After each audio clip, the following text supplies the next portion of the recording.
buko. Wala na kalahati. Wala na kalahati. Mura na yan. Dasay ko yan.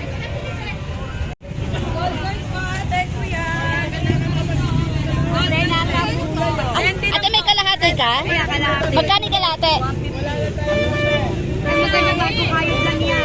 Buko, kalahati. Kasi ano, doon walang ano.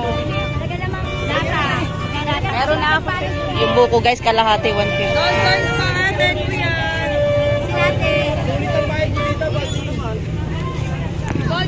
Hello guys, dito ako ngayon sa San Pedro guys, sa palengke. Ito yung ganap dito, napakaraming tao.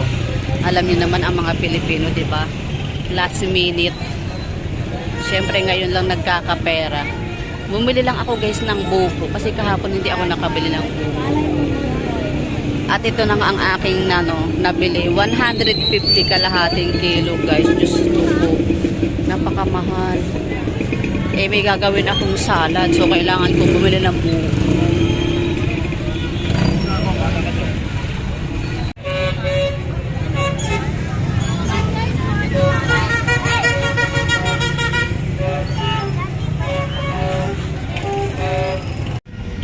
Ganda guys ng paputok. Hindi na ako bumili ng paputok kasi ano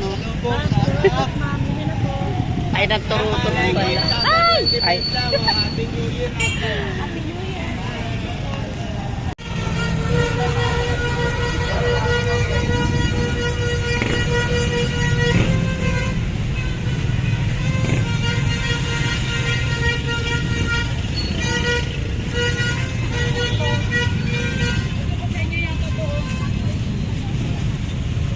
Ayan guys, maglalakad na lang ako kasi ano, hindi ka rin makakapag-tricycle kasi ang traffic.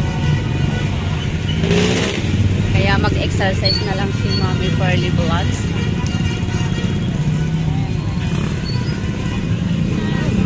Ay, mga Pilipino talaga, mga last minute.